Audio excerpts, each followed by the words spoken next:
एक व्यक्ति सुसंस्कृत है, उन्हें बात करने का सलीका मालूम है। और ऐसे नगर में यह गोरेलाल मेहता कॉलेज अवस्थित है। निश्चित रूप से इस कॉलेज के जो पूर्वज रहे होंगे, जिन्होंने एक कल्पना की होगी, विद्या का मंदिर बनाया होगा, निश्चित रूप से उनके मन में जो सपने होंगे वो निश्चित रूप से पूरे होंगे, ऐसा मेरा अनुमान है। मैं आपके साथ आ गया हूं, पिछले 2-3 हफ्ता से मैं आपके साथ खड़ा हूं इस प्रांगण में, इस नगर के लोगों से मिल रहा हूं और मेरे मन में जो उत्साह है वह निश्चित रूप से अप्रतिम है। मुझे विश्वास है, पूरा विश्वास है कि पूरे बनमनखी नगर का नेतृत्व शिक्षा के क्षेत्र में यह कॉलेज करेगा और आने वाले समय में न केवल पूर्णिया विश्वविद्यालय में बल्कि पूरे बिहार के प्रांगण में, पूरे भारत के पटल पर यह कॉलेज कहीं न कहीं दिखाई पड़े, इसकी चेष्टा मैंने करनी है।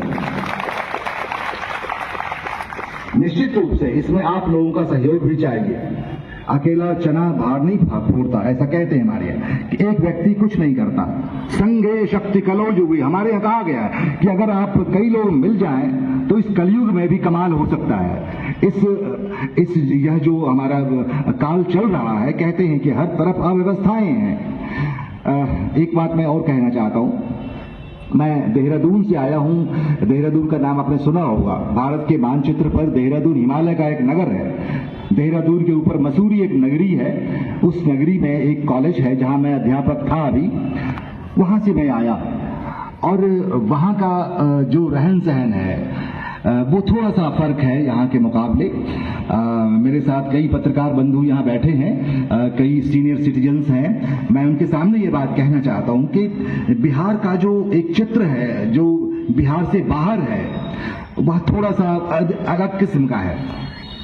बिहार के बारे में कहते हैं कि बड़ी अव्यवस्थित लोग यहाँ रहते हैं, यहाँ के लोगों को बात करनी नहीं आती, यहाँ के लोगों को चलना नहीं आता, यहाँ के लोगों को रहना नहीं आता। इस बारे में ये तो नहीं कह सकता कि ये इसमें सच्चाई नहीं है, सच्चाई थोड़ी बहुत तो है ही इसमें भी।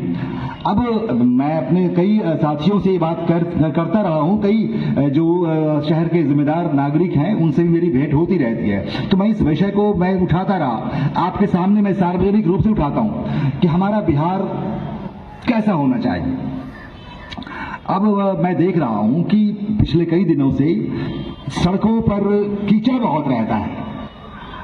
अब इस कीचड़ का क्या कारण है, इस पर राजनेता गण क्या सोचते हैं, उनकी क्या दृष्टि है कि इस शहर का विकास कैसे हो, इस पर उनका चिंतन क्या है, यह तो नहीं, मुझे नहीं मालूम।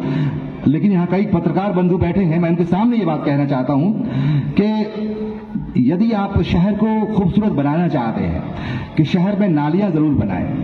सड़क बनाने से पहले नाली जरूर बननी चाहिए, ढकी हुई नाली, खुली हुई नहीं।